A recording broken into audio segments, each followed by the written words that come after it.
नमस्कार दोस्तों, मेरा नाम डॉक्टर रमाशंकर यादव है। मैं गुजरात के अहमदाबाद में as a psychiatrist private practice करता हूं और मैं मेंटल हॉस्पिटल अहमदाबाद में गवर्नमेंट में एज ए साइकेट्रिस्ट जॉब करता हूं।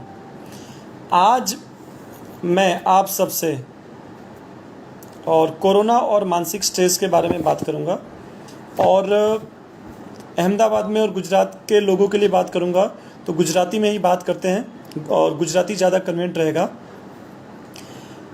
અત્યારે કોરોનાની જે સિચ્યુએશન છે આપણા દેશમાં, આપણા ગુજરાતમાં, આપણા અમદાવાદમાં, એને જોઈને ઘણા બધા લોકો ગભરાઈ ગયા છે, ઘણા બધા લોકો પેનિક થઈ ગયા છે। કોરોના બીમારી છેલ્લા 1 વર્ષથી છે। શરૂઆતમાં જે કોરોના વિશે લોકોના મનમાં ડર હતો એના કરતાં અત્યારે વર્ષ વીતી ગયા પછી પણ ઘણા લોકોના મનમાં જુદા જુદા કારણોસર જુદી જુદી કંડિશનના કારણે ડરનો માહોલ અત્યારે જોવા મળી રહ્યો છે। અત્યારે જે છેલ્લા 15 દિવસ મહિનાથી જે બીજો પીક આવ્યો છે અને આ સમયમાં નંબર ઓફ કેસીસ ઘણા વધારે છે, લોકોનો મૃત્યુઆંક પણ ઘણો વધારે છે। જુદા જુદા કારણો છે જેના કારણે લોકો થોડા ગભરાઈ ગયા છે। તો આજે આપ સૌ લોકો સાથે હું માનસિક સ્ટ્રેસ વિશે વાત કરીશ। ટેન્શન તો દરેકની જિંદગીમાં છે। ટેન્શનથી દરેક વખતે નુકસાન થાય છે જરૂરી નથી। ટેન્શનના કારણે જે થતા નુકસાન છે એની જો વાત કરીએ, એની જો ચર્ચા કરીએ, તો જો ટેન્શનને પ્રોપરલી હેન્ડલ કરવામાં આવે, અમુક લિમિટ સુધી જો ટેન્શન હોય તો એ હંમેશા ફાયદાકારક હોય છે। દરેક જગ્યાએ ટેન્શનથી નુકસાન થાય છે જરૂરી નથી। જિંદગીમાં અત્યારની જ વાત કરીએ તો અત્યારે એવા ઘણા લોકો છે જે બહુ જોરદાર ટેન્શનમાં છે અને ઘણા લોકો એવા છે જે ટેન્શનને મેનેજ કરી શકે છે। કોવિડ હોસ્પિટલમાં ડ્યુટી કરતા લોકો હોય કે બહારની જિંદગીમાં જીવતા લોકો હોય, જુદા જુદા કામકાજ કરતા લોકો હોય, ઘણા લોકો એવા છે જે બહુ લિમિટમાં સ્ટ્રેસ અનુભવે છે અથવા સ્ટ્રેસ છે પણ પ્રોપરલી મેનેજ કરે છે। એટલે દરેક વખતે અને દરેક વ્યક્તિ જ ગભરાઈ ગયું છે એવું જરૂરી નથી। દરેક વ્યક્તિ ડિસ્ટર્બ થઈ ગયું છે એવું જરૂરી નથી। અમુક લોકો ડિસ્ટર્બ છે। આજે આપણે જે વાત કરવાના છીએ એ ડિસ્ટર્બ લોકોને થોડું મોટિવેશન મળે, એ ડિસ્ટર્બ લોકોને થોડું આત્મવિશ્વાસ આવે અને એવી ચર્ચા કરવાના છીએ। તો સૌથી પહેલાં સ્ટ્રેસ જે છે આપણા મનમાં ચાલતી નેગેટિવ વાતો, નેગેટિવ વિચારોના ઘર્ષણના કારણે ઉદ્ભવે છે। હતાશા, નિરાશા, ગુસ્સો, ટેન્શન, ડર, આવી જુદી જુદી જે લાગણીઓ છે, ઇમોશન્સ છે, એવી ઇમોશન્સના કારણે મનમાં જે નેગેટિવ વિચારો વધી રહ્યા છે। ઘણા લોકોએ પોતાના સ્વજન ગુમાવ્યા છે, ઘણા લોકોના સ્વજનો દાખલ છે, ઘણા લોકો પોતે દાખલ થઈ ચૂક્યા છે, ઘણા લોકો દાખલ થયા પછી રિકવર થયા પછી શારીરિક કમજોરી, શારીરિક થાકથી પરેશાન છે। જુદા જુદા કારણો છે જેના કારણે લોકો અત્યારે ડિસ્ટર્બ છે અને એ જે લોકોનું જે ડિસ્ટર્બન્સ છે અને એ લોકોના ડિસ્ટર્બન્સ છે, એ ડિસ્ટર્બન્સના કારણે કેટલાક લોકોનું માનસિક ટેન્શન ઘણું વધી ગયું છે। એટલે માનસિક ટેન્શન જે છે દરેક વ્યક્તિને જુદું જુદું કારણ છે। સૌથી પહેલી વસ્તુ આ સમજીએ, દરેક માણસ કોરોના નામથી કે કોરોના બીમારીના નામથી ગભરાઈ નથી ગયું। દરેકને ગભરાવાના જુદા જુદા કારણો છે। અમુક લોકોને ડિપ્રેશનના જુદા જુદા કારણ છે, અમુક લોકોના જુદા જુદા કારણોના કારણે ઉદ્ભવેલું જે ડર છે એની આપણે આજે ચર્ચા કરીશું। તો ડાયરેક્ટલી મેઇન વાત ઉપર આવી જઈએ, બહુ લાંબુ નહીં કરીએ। નેગેટિવ વિચારો વધારે આવે છે, નેગેટિવ વિચારો વધારે આવે છે, આવા એક પ્રશ્ન છે જે અને અમુક લોકો અમારી પ્રેક્ટિસમાં અમને લોકોને પૂછતા હોય છે। તો નેગેટિવ વિચારો આવવાનું કારણ શું છે? આપણી આજુબાજુમાં જે ઘટનાઓ ઘટી રહી છે, આપણે ન્યૂઝ ચેનલમાં જે ઘટનાઓ જોઈ રહ્યા છીએ, જેટલા મરણ થઈ રહ્યા છે, જેટલા કેસીસ થઈ રહ્યા છે, દરેક ઘટનાની આપણા મન ઉપર અસર થતી હોય છે। ભગવાને આપણને મગજ આપ્યું છે, સમજણ શક્તિ આપ્યું છે, તો આપણી આજુબાજુ બનતી સારી ઘટનાઓથી ખુશી થાય। ઇન્ડિયા વર્લ્ડ કપ જીતે તો ખુશી થાય, ધોની 6 મારે તો ખુશી થાય, આઈપીએલમાં આપણી મનગમતી ટીમ જીતે તો આપણી મનગમતી ટીમનો સ્કોર સારો થયો તો ખુશી થાય, મજા આવે। એટલે જેમ ખુશી થાય, જે ઘટના બની રહી છે એની મગજ ઉપર અસર થવાના કારણે ખુશી, જેમ એક પોઝિટિવ ઇમોશન્સ હોય છે એવી જ રીતે નેગેટિવ ઇમોશન્સ પણ હોય છે। કોઈનું મરણ થયું છે, કોઈ બીમાર છે, કોઈને ફાઇનાન્શિયલ પ્રોબ્લેમ છે, કોઈને ફેમિલી પ્રોબ્લેમ છે, આવા જુદા જુદા કારણસર નેગેટિવ વિચારો, એ જે ઘટનાઓ બની છે એને લગતા વિચારો આવે છે। તો નેગેટિવ વિચારો આવવા એ બીમારી નથી, પણ અમુક લોકો નેગેટિવ વિચારો સાથે ખોટી રીતે જોડાયેલા રહે છે, નેગેટિવ વિચારો સાથે લાંબુ જોડાયેલા રહે છે. જે લોકો નેગેટિવ વિચારો સાથે લાંબુ જોડાયેલા રહે છે, જે લોકો નેગેટિવ વિચાર સાથે ખોટા જોડાયેલા રહે છે, ફક્ત અને ફક્ત એવા લોકોને માનસિક સ્ટ્રેસ વધી જાય છે. બીજી વસ્તુ છે, નેગેટિવ વિચારોની સાથે સાથે, નેગેટિવ ઘટનાઓની સાથે સાથે જો વિચારોને ઘટાડવું હોય આપણે, તો નેગેટિવ વિચારો જેમ બીજા લોકો હેન્ડલ કરતા હોય તો સૌથી પહેલાં નેગેટિવ વિચાર અને નેગેટિવ લાગણીને સ્વીકારતા શીખવું પડે કે આ ઘટના, આ બાબત થઈ ચૂકી છે. નેગેટિવ ઘટનાને સ્વીકારતા શીખવું પડશે. નેગેટિવ ઘટના દરમિયાન એકલા નથી રહેવાનું. જ્યારે પણ નેગેટિવ વિચારો આવતા હોય અને આપણે અમુક રૂમમાં બંધ રહીએ કે અમુક જગ્યાએ એકલા પડીએ, તો આપણી પાસે બીજી કોઈ પ્રવૃત્તિ, બીજી કોઈ કામ કે બીજી કોઈ વ્યક્તિ નથી, એટલે આપણું મગજ સતત ને સતત એવા વિચારો સાથે જોડાયેલું રહે છે. આપણું મગજ સતત એકને એક વિચારો સાથે જોડાયેલું ના રહે એના માટે આપણે કેટલીક બદલતી પ્રવૃત્તિ કરવી પડે, આપણે મગજને બીજું ચેન્જ આપવું પડે, આપણે મગજમાં બીજા વિચારો લાવવા પડે. એના માટે આપણે આપણા સ્વજન છે, આપણા મિત્રો છે, એમની સાથે બેસવું પડે, એમની સાથે આપણી નેગેટિવ વિચારો, નેગેટિવ લાગણી શેર કરવી પડે. શું કરી શકીએ છીએ એના માટે સલાહ લઈ શકીએ છીએ, શું કરી શકીએ છીએ એના માટે પ્રયત્નો કરી શકીએ છીએ. આપણું ધ્યાન અમુક પ્રયત્નોમાં જાય, અમુક કામકાજમાં જાય, અમુક મનગમતી પ્રવૃત્તિમાં જાય. મગજને નેગેટિવ વિચારોને બેલેન્સ કરતું જો પોઝિટિવ વિચારો મળે, જો પોઝિટિવ ઘટનાઓ થાય, જો માઇન્ડ બીજે ડાયવર્ટ થાય, મગજનું ધ્યાન બીજે જાય, તો ધીમે ધીમે નેગેટિવ વિચારો ઘટી જાય છે. એકલા રહેવાથી ક્યારેય નેગેટિવ વિચારો ઘટતા નથી. નેગેટિવ વિચારોમાં પોતાની જાત સાથે પ્રશ્નો ચાલુ રાખવાથી, નેગેટિવ વિચારો સાથે જોડાયેલા રહેવાથી, એનો અસંતોષ કરવાથી, એમાં દુઃખી થઈને એમાં ડૂબેલા રહેવાથી નેગેટિવ વિચારો ક્યારેય ઘટતા નથી. નેગેટિવ વિચારો સાથે લડવાથી, એટલે કે જુદી જુદી રીતે નેગેટિવ વિચારો સાથે જો ઘર્ષણ કરીએ, મારે કાઢી નાખવું છે, કાઢી નાખવું છે, કાઢી નાખવું છે, આવા વિચારો સાથે જોડાયેલા નથી રહેવું, તો એવું કરવાથી નેગેટિવ વિચારો ક્યારેય ઘટતા નથી. જો નેગેટિવ વિચારો ઘટાડવા હોય તો માઇન્ડને ચેન્જ આપવું પડે, માઇન્ડને બીજી પ્રવૃત્તિ આપવી પડે, માઇન્ડને વાતચીત કરવી પડે, માઇન્ડને સલાહ લેવી પડે, માઇન્ડને એના રસ્તા કાઢવા પડે. જે આપણે બીજા જે પ્રયત્નો કરીએ છીએ, જેટલું નેગેટિવ વિચારોનું ઘર્ષણ વધારે હોય એટલા આપણે પોઝિટિવ પ્રયત્નો વધારે કરવા પડે.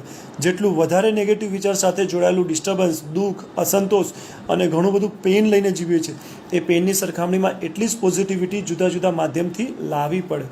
આપણે જિંદગીમાં જુદા જુદા માધ્યમથી જો પોઝિટિવિટી લાવવાની કોશિશ કરીશું, જો જુદા જુદા માધ્યમથી પોઝિટિવિટી લાવવાની મહેનત કરીશું, તો આપણને ચોક્કસ નેગેટિવ વિચારો ઘટાડવામાં, મટાડવામાં સફળતા મળશે.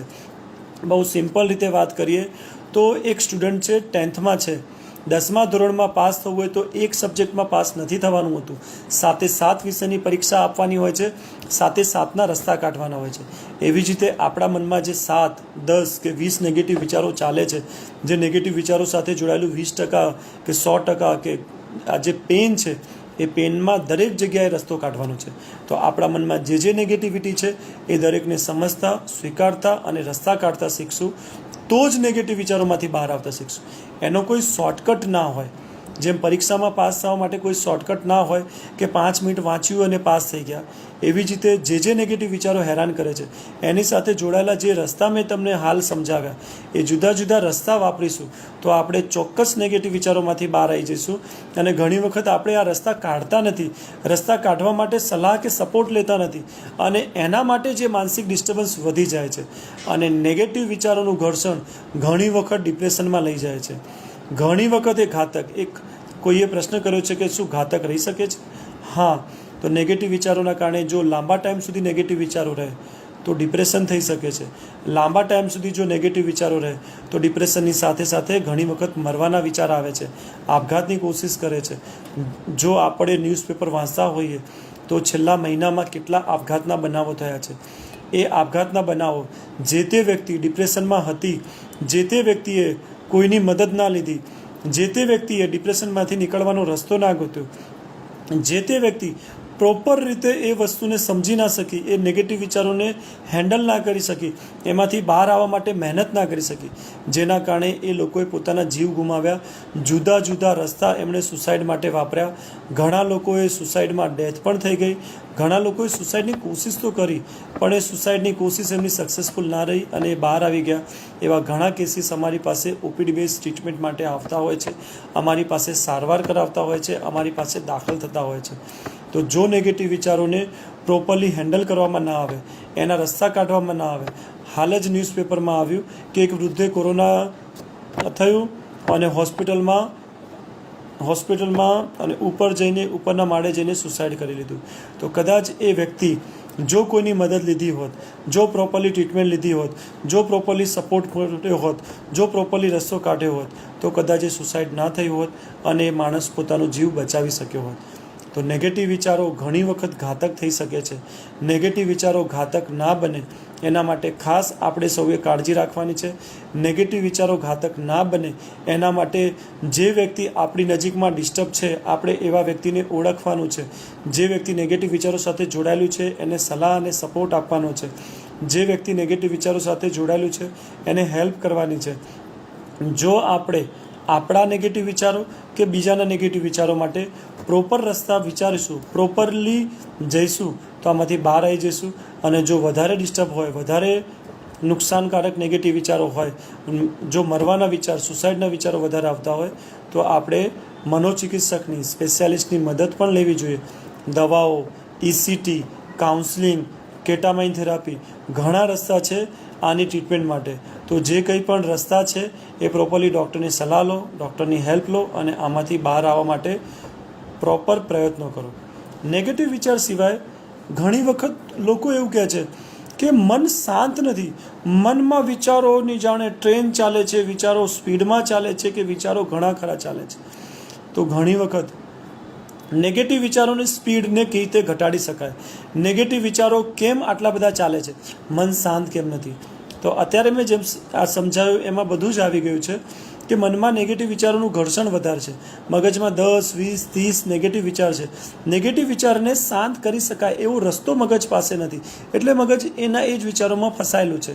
નેગેટિવ વિચારોમાં જો આપણે એકલા છીએ, બંધ રૂમમાં છીએ, તો આપણી પાસે બીજો કોઈ ચેન્જ છે જ નહીં, આપણી પાસે બીજો કોઈ ઓપ્શન છે જ નહીં. આપણે ટીવી, મોબાઈલ, મનગમતા ટાઈમપાસ, કોઈની સાથે વાતચીત કશું કરતા જ નથી. મનને ચેન્જ મળે એવું કશું કરતા નથી. તો મનમાં જે નેગેટિવ વિચાર રૂપે જે વાતો ફસાયેલી છે એની એ જ વાતો ફર્યા કરે છે, રિપીટ કર્યા કરે છે. માટે વિચારોનો શોર વધી જાય છે, માટે વિચારોનું ઘર્ષણ વધી જાય છે.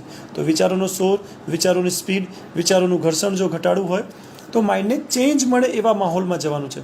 માઇન્ડને ચેન્જ મળે એવા માહોલમાં જવાનું છે. માઇન્ડને અલ્ટરનેટ વિચારો મળશે, માઇન્ડને બદલતા વિચારો મળશે, માઇન્ડને જુદા જુદા વિચારો મળશે. તો ઓટોમેટિકલી એ વિચારોનો શોર અને ઘર્ષણ ઘટી જશે. એક પ્રશ્ન એવો છે કે नेगेटिव विचारों सकारात्मक सोच में भोजन का कोई संबंध है?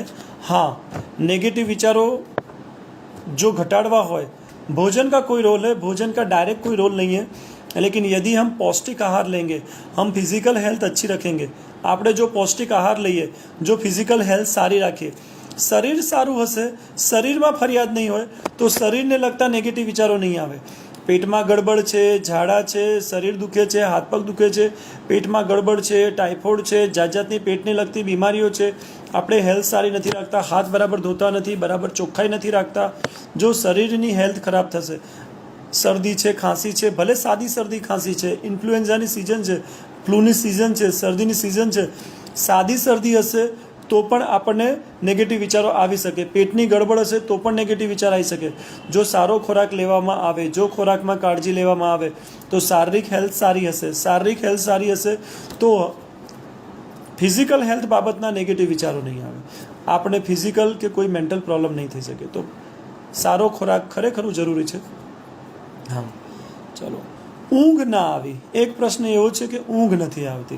ઊંઘ ના આવવાના જુદા જુદા લોકોમાં જુદા જુદા કારણો છે. ઊંઘ ના આવવા માટે સૌથી પહેલાં આજકાલના લોકો માટે જે સૌથી મોટું કારણ છે એ છે સૂવાની ખોટી ટેવ. રાત્રે મોડે સુધી જાગવું, રાત્રે મોડે સુધી મોબાઈલનો યુઝ કરો, રાત્રે મોડે સુધી પિક્ચર જોવા, જાત જાતની સિરીઝ જોવી, જાત જાતની વસ્તુઓ જોવી. આપણે સ્લીપ સાયકલને 12 વાગે, 12:30 વાગે, 1 વાગે, 2 વાગે, 3 વાગે સૂવા માટે ટેવ પાડી દીધી છે. આપણે ખોટી રીતે સૂવાની ટેવ પાડી છે, જેના કારણે માઇન્ડ નેચરલી એ ટાઈમ પહેલાં સૂતું નથી. ખોટી રીતે સૂવાની ટેવના કારણે સ્લીપ ડિસ્ટર્બન્સ થઈ શકે છે, ઊંઘની સાયકલ ડિસ્ટર્બ થઈ શકે છે. વ્યસનના કારણે ઘણી વખત ઊંઘ ડિસ્ટર્બ થઈ શકે છે. ગુટખા મસાલા ઘણી વખત વ્યસન દબાવીને સૂવાની ટેવ હોય, દારૂ પીવાની ટેવ હોય, ઘણી વખત વ્યસનના કારણે પણ ઊંઘ ડિસ્ટર્બ થઈ શકે. વધારે તીખો, વધારે ખાટો, વધારે ભારી અને દાબીને ખાધેલો ખોરાક પેટની ગડબડ કરાવે અને પેટની ગડબડના કારણે પણ ઊંઘ ડિસ્ટર્બ થઈ શકે. ઘણી વખત દિવસ દરમિયાન જે સાંભળ્યું છે, જોયું છે, એની એ જ વાતોને મગજમાં રિપીટ કર્યા કરતા હોઈએ છીએ, તો મગજમાં ચાલતા નેગેટિવ વિચારોના કારણે પણ ઊંઘ ડિસ્ટર્બ થઈ શકે છે. ઘણી વખત ચા, કોફી, મગજને ઉત્તેજિત કરતી વસ્તુઓ જે છે નાઇટમાં લેતા હોઈએ છીએ, તો એના કારણે પણ માઇન્ડ ઉત્તેજિત હોય છે, જેના કારણે પણ ઊંઘ ડિસ્ટર્બ થઈ શકે છે. આપણી જુદી જુદી આ જે ખોટી ટેવ છે, જો આપણે આ જે કહેવાયેલી ખોટી ટેવને સુધારીશું, જો આ કહેવાયેલી ખોટી ટેવને સુધારીશું, તો ઊંઘમાં આવતા ડિસ્ટર્બન્સને આપણે રોકી શકીશું. અને ઊંઘમાં આવતા જે ડિસ્ટર્બન્સ છે, ટાઈમસર સૂવાની ટેવ રાખવી, સૂતી વખતે આખા દિવસ દરમિયાન જે કંઈ પણ નેગેટિવ, પોઝિટિવ કે જે કંઈ પણ રૂટીન વસ્તુ છે એને વાગોળવી નહીં, એને રિપીટ ના કરવી. કાલે શું કરવાનું છે એની સાથે જોડાયેલા પ્રશ્નો રિપીટ ના કરવા. તો જો આપણે આવી ખોટી ટેવો, ખોટી ભૂલો જો ઘટાડીશું, તો આપણે ઊંઘમાં થતા ફેરફારને રોકી શકીશું. ઊંઘ માટે કોઈ ટેબ્લેટનો સપોર્ટ નહીં લેવો પડે, ઊંઘ માટે કોઈ દવાનો સપોર્ટ નહીં લેવો પડે.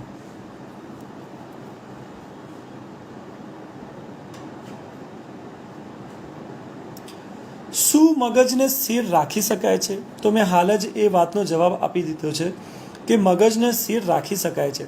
મગજ સ્થિર ક્યારે રહેશે? જ્યારે મગજમાં કોઈ ઘર્ષણ ના ચાલે. ભગવાને આપણને બુદ્ધિ આપી છે, બુદ્ધિ આપી છે એટલે મગજ કંઈક ને કંઈક પ્રવૃત્તિમાં હોય તો પ્રવૃત્તિ સાથે જોડાયેલું ચાલે. મગજ એક સ્મૂથ ગતિમાં ચાલતું હોય છે.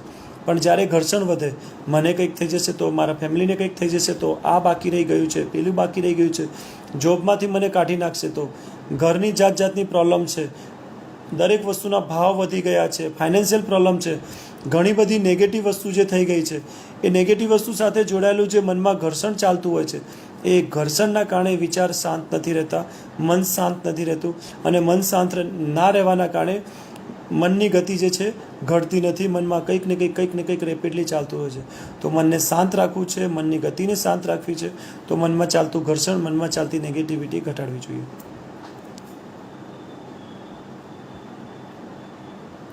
વિચાર આવવાનું કારણ શું હોય છે? તો એક મિત્રે પ્રશ્ન કર્યો છે, વિચાર આવવાનું કારણ શું હોય છે? આપણી આજુબાજુ જે ઘટનાઓ બની રહી છે, જેમ કે શક્તિમાન સિરિયલ જોઈ એને લગતા વિચાર આવે, ક્રિસ પિક્ચર જોયું એને લગતા વિચાર આવે, સુપર હિરોની જાત જાતની સિરીઝ છે કે સ્પાઈડરમેનનું મૂવી જોયું, વિચાર આવે કે મારી જોડે પણ આવી શક્તિ હોય તો હું પણ એક બિલ્ડિંગમાંથી બીજા બિલ્ડિંગમાં જઉં, તો મારી પાસે પણ જાદુઈ શક્તિ હોય. મીન્સ આપણે જે કંઈ પણ જોઈ રહ્યા છીએ, જે કંઈ પણ સાંભળી રહ્યા છીએ, આપણી ઇન્દ્રિયો જે કંઈ પણ મહેસૂસ, જે કંઈ પણ સુગંધ આવી રહ્યું છે, જે કંઈ પણ સ્વાદ આવી રહ્યા છે, આપણી ઇન્દ્રિયો જે કંઈ પણ પરખી રહ્યા છે, એને લગતા આપણને વિચારો આવતા હોય છે. તો વિચારો જે આપણી આસપાસનો જે માહોલ બની રહ્યો છે અને એના કારણે આવતા હોય છે, એ પોઝિટિવ પણ હોઈ શકે, નેગેટિવ પણ હોઈ શકે. આપણી જિંદગીમાં સારું ચાલી રહ્યું છે તો સારા વિચારો આવતા હોય છે. આપણી જિંદગીમાં અત્યારે કોવિડ ટાઈમ છે, જો ઘણા ખરા ડિસ્ટર્બન્સ ચાલતા હોય તો નેગેટિવ આવી શકે. એટલે મગજને જે સ્ટિમ્યુલસ મળશે, મગજને જે માહોલ મળશે, મગજને જે વસ્તુ મળશે, મગજ એની લગતી કંઈક ને કંઈક વિચાર્યા કરશે. તો મગજને નેગેટિવ માહોલ ઓછો આપીએ, મગજને પોઝિટિવ માહોલ વધારે આપીએ. જેટલો પોઝિટિવ લોકો વચ્ચે રહીશું, જેટલો પોઝિટિવ માહોલ આપીશું, જેટલી પોઝિટિવલી સિચ્યુએશનને હેન્ડલ કરીશું, જેટલું પ્રવૃત્તિમાં રહીશું, જેટલું જિંદગી બાબતે મોટિવેટેડ થઈશું, એટલા આપણા પોઝિટિવ વિચારો નેગેટિવ વિચારોને ઘટાડી શકશે. પોઝિટિવ વિચારો જે છે, એક વસ્તુ તો મેં અત્યારે જ કહી દીધી કે પોઝિટિવ વિચારો વધારવા શું કરવું જોઈએ. ઘણી વખત આપણી જિંદગીમાં કરેલા એક્સપિરિયન્સીસ, કામો એ આપણને પોઝિટિવ બનાવવા માટે હેલ્પફુલ થતા હોય છે. જેમ કે 10મામાં જે આપણે મહેનત કરી અને સારું પરિણામ લાવ્યા, 12મામાં જે મહેનત કરી અને સારું પરિણામ લાવ્યા, આપણે જિંદગીમાં કંઈક કરી શકીએ છીએ એ મોટિવેશન લાવે છે. આપણે જોબમાં કંઈક કર્યું, આપણે જિંદગીમાં કંઈક નવું કર્યું, આપણે ફરવા ગયા, આપણે જાત જાતની પોઝિટિવ જે કંઈ પણ એક્ટિવિટી જિંદગીમાં કરી છે, જે કંઈ પણ પ્રોબ્લમમાંથી આપણા દાદા દાદી કે કુટુંબમાં કોઈનું મરણ થયું હોય ને એ આઘાતમાંથી, એ શોકમાંથી બહાર આવ્યા હોય, ઘણા ખરા દુઃખમાંથી બહાર આવ્યા હોય, ફાઇનાન્શિયલ ક્રાઇસિસમાંથી બહાર આવ્યા હોય, શરૂઆતના ખરાબ દિવસોમાં જોબ નથી મળતી, સ્ટ્રગલ કર્યું, ઘણું ભટક્યા અને પછી જોબ મેળવી હોય, આપણી જિંદગીમાં કરેલી મહેનત, આપણી જિંદગીમાં કરેલા પ્રયત્નો, જો આપણે જે જિંદગીમાં અચીવ કર્યું છે, જે મહેનત કરી છે, એ પોઝિટિવ રીતે પોઝિટિવ ઘટનાઓને યાદ કરીશું તો આપણને પોઝિટિવ વિચારો મળે છે કે આ વસ્તુ હું કરી શકું છું, આ વસ્તુમાં હું ધીરજ રાખીશ અને 2 મહિના, 6 મહિના, વર્ષમાં રિઝલ્ટ મને મળશે. એટલે જુદા જુદા સોર્સિસ છે, જુદા જુદી ઘટનાઓ છે, જુદા જુદા આપણા એક્સપિરિયન્સીસ છે, જ્યાંથી આપણે પોઝિટિવ મેસેજ મળી શકે છે. મિત્રોની સલાહ લઈ શકીએ, આપણા કરતાં વધારે જાણકાર વ્યક્તિના સંપર્કમાં રહીએ, જાણકાર પોઝિટિવ વ્યક્તિ સાથે અમુક વાતો શેર કરીએ, અમુક પ્રશ્નો શેર કરીએ તો જે પોઝિટિવ નોલેજ મળે છે એનાથી આપણને પોઝિટિવ વિચારો મળે છે. એટલે પોઝિટિવ વિચારો જો જિંદગીમાં લાવવા હોય તો પોતાની જિંદગીમાં કરેલી મહેનત, પોતાની જિંદગીમાં બનેલી ઘટનાઓ, પોતાની જિંદગીમાં શીખેલી ઘટનાઓ, એના પરથી આપણને પોઝિટિવ વિચારો મળતા હોય છે. પોતાના કરેલા પ્રયત્નો પરથી આપણને પોઝિટિવ વિચારો મળતા હોય છે. આપણા વડીલોએ જે જિંદગીમાં શીખ્યું, જે શીખવાડ્યું, એના પરથી આપણને પોઝિટિવ વિચારો મળતા હોય છે. લોકોની સલાહ લેવાથી, લોકોને પ્રશ્નો પૂછવાથી, લોકોનું માર્ગદર્શન લેવાથી આપણને પોઝિટિવ વિચારો મળતા હોય છે. પોઝિટિવ માહોલમાં રહીએ, પોઝિટિવ રીતે વર્તન કરીએ, પોઝિટિવ રીતે મહેનત કરીએ, પોઝિટિવલી દુનિયા સાથે વર્તન કરીએ, પોઝિટિવલી સલાહ લઈએ, પોઝિટિવલી આગળ વધીએ તો ઘણી વખત આપણને પોઝિટિવ વિચારો વધતા જાય છે, પોઝિટિવિટી વધતી જાય છે.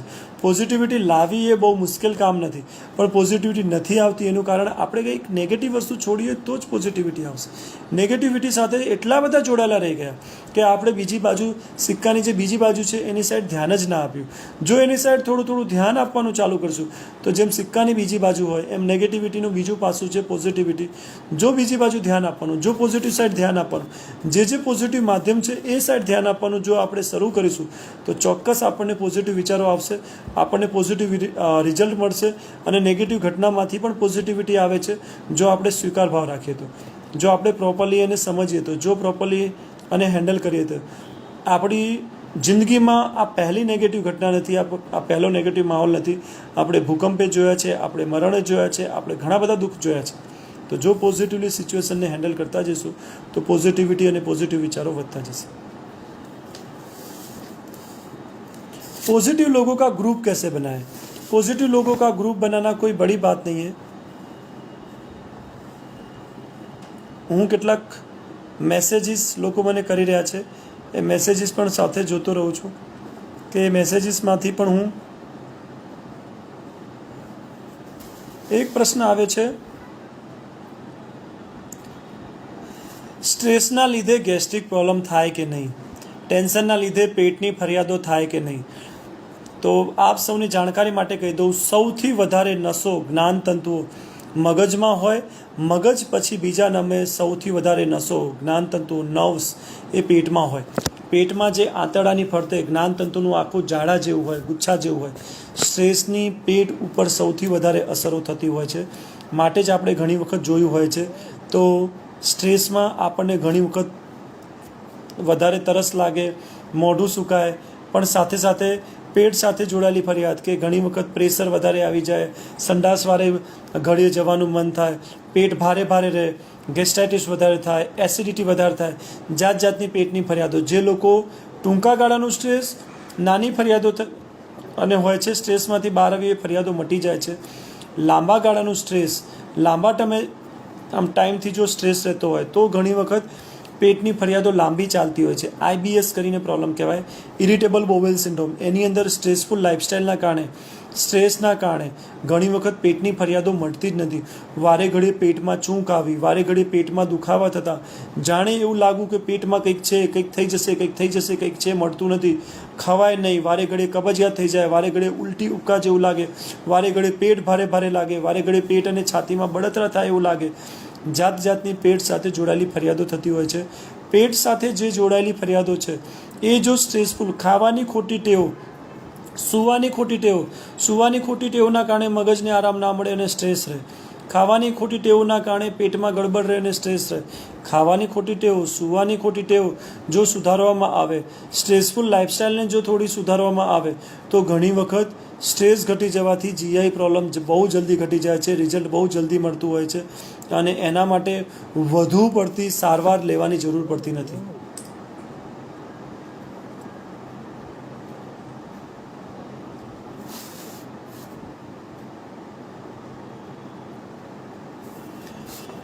એક પ્રશ્ન એ આવ્યો છે કે નેગેટિવ વિચારો કેવી રીતે ઘટાડવા. નેગેટિવ વિચારો ઘટાડવા માટે પોતે શું કરવું, મારે પોતાનું શું ધ્યાન રાખવું.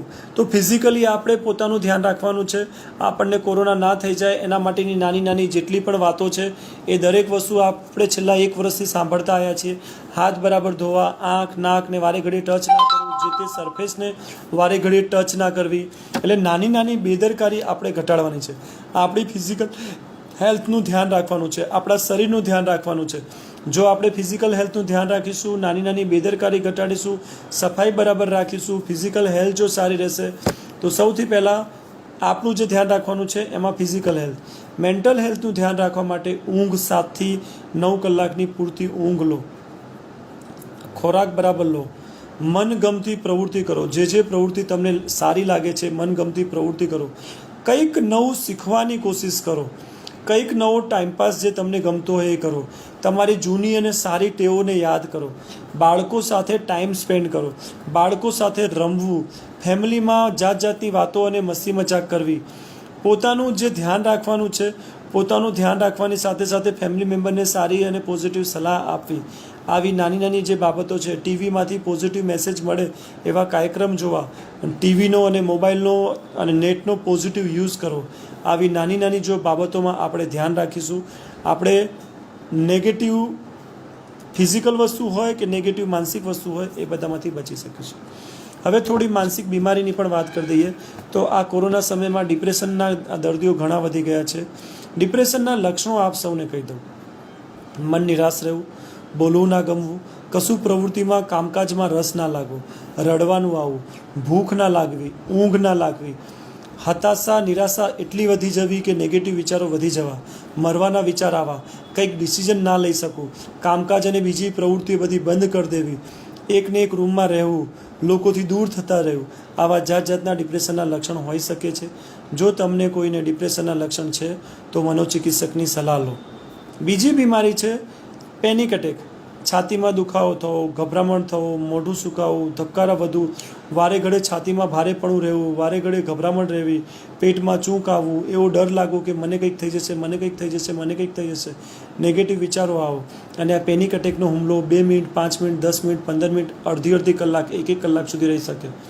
પ્રોપરલી સાયકેટ્રિક ડૉક્ટરને મળવું જોઈએ, પ્રોપરલી ટ્રીટમેન્ટ કરાવવું જોઈએ, તો આપણે આવા પેનિક એટેકને ધીમે ધીમે ઘટાડી શકીશું. પેનિક એટેકમાં દવાઓની સાથે કાઉન્સેલિંગની પણ જરૂર હોય છે કે કઈ નેગેટિવ ટેવો, કઈ ખોટી ટેવો, કયા નેગેટિવ વિચારોના કારણે ધીમે ધીમે મગજ આ રીતે સ્ટ્રેસમાં રહેવા લાગ્યું છે. ત્રીજી બીમારી છે obsessive compulsive disorder. Obsessive compulsive disorder એટલે કે ધૂન રોગ. વારે ઘડીએ હાથ ધોવા, વારે ઘડીએ નાહવું, વારે ઘડીએ કોઈ પણ વસ્તુ ટચ કરો તો વારે ઘડીએ સેનિટાઈઝ કરવું, બહારથી આવ્યા હોય ચંપલને બધી જ વસ્તુ ધોવી, વારે ઘડીએ નાહવું. તો ઘણી બધી વસ્તુ રિપીટ કરવાની ટેવ, ઘણી બધી ખોટી ટેવ થઈ જતી હોય છે ધૂનરોગમાં. તો ધૂનરોગ પણ સ્ટ્રેસના કારણે વધી જાય છે. જો ધૂનરોગ સાથે જોડાયેલા લક્ષણો છે તો પ્રોપરલી સાયકેટ્રિસ્ટનું માર્ગદર્શન લેવું, દવાઓ લેવું, જેથી ધૂનરોગ લાંબો ના ટકે, ધૂનરોગ લાંબા ટાઈમ સુધી તમને પરેશાન ના કરે. Illness anxiety. ઇલનેસ એન્ઝાયટી એટલે મને કંઈક થઈ જશે, મને કંઈક થઈ જશે એવો ડર, મને કોરોના થઈ જશે, કોરોનાનો ડર, કોરોના ફિયર. ઇલનેસ એન્ઝાયટી જેવા લક્ષણો પણ હોય છે, જેના માટે તમે સાયકેટ્રિસ્ટને બતાવી શકો છો. ઘણી સેક્સ્યુઅલ પ્રોબ્લેમ પણ લોકોને થતી હોય છે, તો સેક્સ્યુઅલ પ્રોબ્લેમ માટે પણ સાયકેટ્રિસ્ટ એટલે કે મનોચિકિત્સક એટલે કે સેક્સોલોજિસ્ટની પણ સલાહ તમે લઈ શકો છો. પેટની ફરિયાદોની જેમ વાત કરી, સ્ટ્રેસના કારણે પેટની ફરિયાદો પણ થતી હોય છે. રિપોર્ટમાં કશું ના આવવું, રિપોર્ટમાં કશું ના આવવું અને પેટની ફરિયાદો મટવી નહીં, તો એના માટે પણ સાયકેટ્રિસ્ટનો તમે સંપર્ક કરી શકો છો. પારિવારિક લડાઈ ઝઘડા જે થઈ ગયા છે, પારિવારિક લડાઈ ઝઘડા વધી રહ્યા છે, તો પારિવારિક લડાઈ ઝઘડાના કારણે પણ ઘણી વખત જો તમારાથી એ લડાઈ ઝઘડાનું સોલ્યુશન નથી આવતું તો ઘણી વખત મનોચિકિત્સકની સલાહ લેવી જોઈએ, ઘણી વખત મનોચિકિત્સકનો સંપર્ક કરવો જોઈએ. જો તમારા મિત્રો, જો તમારા ફેમિલી મેમ્બર એ લડાઈ ઝઘડાનો સારો રસ્તો કાઢી શકતા હોય તો ઠીક છે, નહીં તો મનોચિકિત્સકની સલાહ લેવી જોઈએ. બાળકોમાં થતા ડિસ્ટર્બન્સ, અભ્યાસને લગતી સમસ્યાઓ, બાળક ભણતું નથી, નેટનો યુઝ વધારે કરે છે, જીદીલો થઈ ગયો છે, મરવાની ધમકી આપે છે, બહાર જતું રહેવાની ધમકી આપે છે, મોબાઈલમાં ટાઈમપાસ વધારે કરે છે, બાળકોમાં જાત જાતની જે ફરિયાદો છે, બાળકોમાં થતી માનસિક ફરિયાદો માટે પણ મનોચિકિત્સકનો સંપર્ક કરી શકો છો. પછી બીજી વસ્તુ છે કે બાળકો જે છે, બાળકોમાં થતી માનસિક ફરિયાદો જે છે, બાળકોમાં જે અને અભ્યાસને લગતી ફરિયાદો છે એના માટે પણ તમે મનોચિકિત્સકનો સંપર્ક કરી શકો છો. તો જુદી જુદી પ્રોબ્લેમ ઘણી વખત આપણે જાણતા જ નથી કે આ પ્રોબ્લેમ કહેવાય. તો પ્રોબ્લેમને સમજો અને પ્રોપરલી ટ્રીટમેન્ટ કરાવો, પ્રોબ્લેમને સમજો અને પ્રોપરલી રસ્તા કાઢો.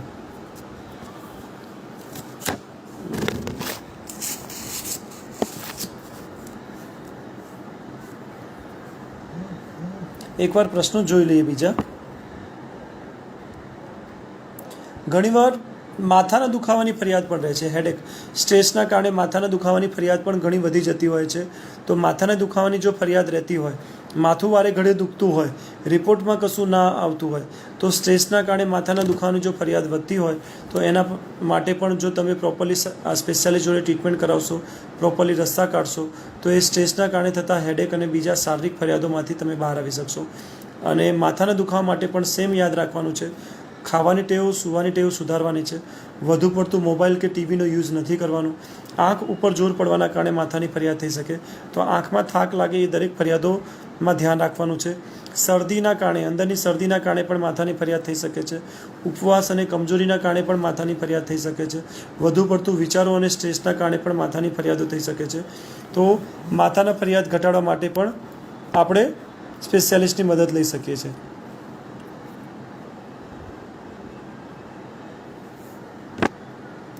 સકારાત્મકતામાં પોશાકનું મહત્ત્વ. પોશાકનું ઘણું, આપણા કપડાં જે છે, આપણા કપડાં ઘણી વખત આપણું માનસિક સ્ટ્રેસ, ઘણી વખત ડાર્ક કપડાં હોય, ઘણી વખત 3-4 દિવસથી પહેરેલા મેલા કપડાં હોય, ઘણી વખત વાળ, મોઢું અને લોકોથી વિડ્રોન થતા હોય. તો માણસના ચહેરાના હાવભાવ છે, માણસની વાતચીત કરવાની સ્ટાઇલ છે, માણસના કપડાં છે, માણસના વાળ છે, માણસની દાઢી વાળ છે, ઘણી બધું જે છે એ મેન્ટલ હેલ્થ વિશે નેગેટિવિટી જે છે, બ્રાઇટ કપડાં પહેરે છે કે ડલ કપડાં પહેરે છે, કપડાનું કેટલું ધ્યાન રાખે છે, શર્ટિંગ કેટલું કર્યું છે કે નહીં, કપડાં કેવા છે, આવી નાની નાની આપણે દેખીતી જે બાબતો છે એના પરથી પણ ઘણી વખત મેન્ટલ કન્ડિશનનું ખ્યાલ આવી જાય છે. જો આવું કંઈક આપણને ડિસ્ટર્બન્સ લાગે છે ચહેરાથી કે કપડાથી, તો આપણે એ વ્યક્તિને પૂછવું જોઈએ, આપણે એ વ્યક્તિને જાણવું જોઈએ કે ભાઈ શું છે, કેમ આવું રીતે ફરે છે. જો એની વાતચીત અને વર્તનમાંથી ક્યાંક નેગેટિવિટી આવે છે તો આપણે એ વ્યક્તિને હેલ્પ કરવી જોઈએ. હા, અમને અમારી ફેમિલીની ચિંતા રહે છે. અમે જ્યારે જોબ ઉપર જઈએ છીએ, અમે બહારથી આવીએ છીએ તો ફેમિલીની ચિંતા રહે છે. આપણે જો બહાર જઈએ છીએ તો બહાર આમ જયા વગર, મહેનત કર્યા વગર ઘર ચાલવાનું નથી. મહેનત તો કરવાની જ છે, બહાર તો જવાનું જ છે. તો સૌથી પહેલી વસ્તુ, આપણે પોતાનું ધ્યાન રાખીએ, આપણે પોતે પૂરતી કાળજી રાખીએ, આપણે પોતે પ્રોપર સેનિટાઇઝેશન કરીએ. બહારથી આવ્યા પછી જે કપડાં બદલવાના છે, હાથ પગ ધોવાના છે, આપણે કઈ જગ્યાએ જોબ કરીએ છીએ, આપણે કેટલા પ્રિકોશન છે, બહારથી આવીએ જ્યારે ઘરમાં ત્યારે જે પ્રિકોશન આપણે લેવાની જરૂર છે એ દરેક પ્રિકોશન આપણે લેવા જોઈએ. આપણા ફેમિલી મેમ્બરને સલાહ દેવી જોઈએ કે કામ વગર બહાર ના જાય. બાળકોને આપણે ખાસ ધ્યાન રાખવાનું છે, ફેમિલી મેમ્બર, કે બાળકો બહાર રમવા ના જાય, બાળકો બહાર ફરે નહીં, બાળકો બહાર ચાલવા ના જાય, બાળકો બહારથી ઇન્ફેક્શન ના લાગે એ વસ્તુનું ધ્યાન રાખે, વડીલો બહારથી ઇન્ફેક્શન ના લાગે એ ધ્યાન રાખે. કામ વગર બહાર નીકળવાનું નથી. એટલે ફેમિલીમાં, ઘરમાં રહેતા લોકોએ શું ધ્યાન રાખવાનું છે, જો આપણે એની કાળજી રાખીશું, આપણે બહાર જઈએ છીએ તો આપણે પોતાની શું કાળજી રાખીશું, ઘરમાં આવ્યા પછી શું ધ્યાન રાખીશું, આવી નાની નાની બાબતો જો ધ્યાન રાખીશું તો આપણી પોતાની અને ફેમિલી વિશેની ચિંતાઓને આપણે પ્રોપરલી હેન્ડલ કરી શકીશું. ને પેનિક અટેકથી બચવું હોય તો શું કરવું? પેનિક અટેક આવવાના કારણો શું છે? આપણે એક નેગેટિવ વિચારને પકડ્યો, મને કંઈક થઈ જશે તો, મને કંઈક થઈ જશે તો, મને બીજી વાર આવું થશે તો, હું બહાર જઈશ મને કંઈક થશે તો, હું રસ્તામાં જઈશ ને મને કંઈક થશે તો. જે પેનિક અટેક પાછળ જે નેગેટિવ વિચારોની એક આખી શૃંખલા હોય છે, જેણે સમયની સાથે પેનિક અટેક લાવ્યા છે. તો આવી નેગેટિવ ઘટના, નેગેટિવ વિચારો સાથે લાંબો સમય જો જોડાયેલા ના રહીએ, શરૂઆતથી જ આપણી ટેવોને ધ્યાન રાખીએ, શરૂઆતથી જ જો નેગેટિવ ના થઈએ, શરૂઆતથી નેગેટિવિટી સાથે વધુ પડતા જોડાયેલા ના રહીએ, શરૂઆતથી જ આપણી નાની નાની પ્રોબ્લેમને હેન્ડલ કરતાં શીખીએ, સલાહ લેતા શીખીએ, ડીલ પ્રોપરલી કરતાં શીખીએ, તો ઘણી વખત આપણા માઇન્ડમાં નેગેટિવ કચરો ભેગો જ ના થાય. જો નેગેટિવ કચરો ભેગો ના થાય, જો નેગેટિવિટી ભેગી ના થાય, જો નેગેટિવ લાગણી ભેગી ના થાય, જો નેગેટિવ ઇમોશન્સ ભેગી ના થાય, તો પેનિક અટેક આવતા આપણે અટકાવી શકીશું. પેનિક અટેક બીમારીના આપણે શિકાર નહીં થઈએ, પેનિક અટેક જેવી પ્રોબ્લેમથી આપણે પીડિત નહીં બનીએ અને લાંબો ટાઈમ સુધી પેનિક અટેક આપણને હેરાન નહીં કરે. મોટા ભાગે આપણે ઘણું ખરું આ લાઈવમાં કવર કરી લીધું છે. જો સ્પેસિફિક ટૉપિક આપણે બીજો કંઈક રાખવાનું હોય તો આવતા સન્ડે રાખી શકીએ છીએ. આપણા સજેશન મને મારા નંબર ઉપર તમે મેસેજ કરી શકો છો. જો આપ સૌના કોઈ સજેશન હશે, આપ સૌની સાઈડથી સ્પેશિયલ કોઈ ક્વેશ્ચન હશે તો આપણે બીજી વખત આ ફેસબુક લાઈવ કરીશું. અત્યારે ઘણા ખરા ડૉક્ટર્સની ડેથ થઈ છે. આજે ઘણા લોકોની જે ડેથના બનાવ બની રહ્યા છે, જે કિસ્સાઓ બની રહ્યા છે, જે નેગેટિવિટી આપણે આજુબાજુમાં જોઈ રહ્યા છે, તો પ્લીઝ નેગેટિવ માહોલમાં વધારે નથી રહેવાનું, નેગેટિવ ન્યૂઝ વધારે નથી જોવાનું. અને નેગેટિવ ઘટનાઓ જુદા જુદા કારણથી આપણે ડેથ જિંદગીમાં જોઈ છે. એમાંનું એક કારણમાં ખાલી ઉમેરો થયો છે. આપણે વધુ પડતા પેનિક નથી થઈ જવાનું, આપણે ખોટી રીતે ડરવાનું નથી. આપણે ખાસ ધ્યાન રાખવાનું છે કે નેગેટિવિટીની સાથે પોઝિટિવિટી ઉપર વધારે ફોકસ કરવાનું છે. આપણે આપણી હેલ્થનું, આપણા મગજનું, આપણા વિચારોનું દરેકનું પોઝિટિવ રીતે જો હેન્ડલ કરતાં શીખીશું, જો પોઝિટિવ માહોલ બનાવીશું તો આપણે ડિસ્ટર્બ નહીં થઈએ. આ જ પોઝિટિવ વિચારો સાથે હું આજનું લાઈવ સેશન સમાપ્ત કરું છું. આપણે ફરી મળતા રહીશું. અને કદાચ કોઈ પણ કારણસર તમને કે તમારી નજીકના લોકોને કોઈ પણ માનસિક ડિસ્ટર્બન્સ લાગે તો નજીકના મનોચિકિત્સક અથવા મારો તમે સંપર્ક કરી શકો છો. ધન્યવાદ. નમસ્કાર.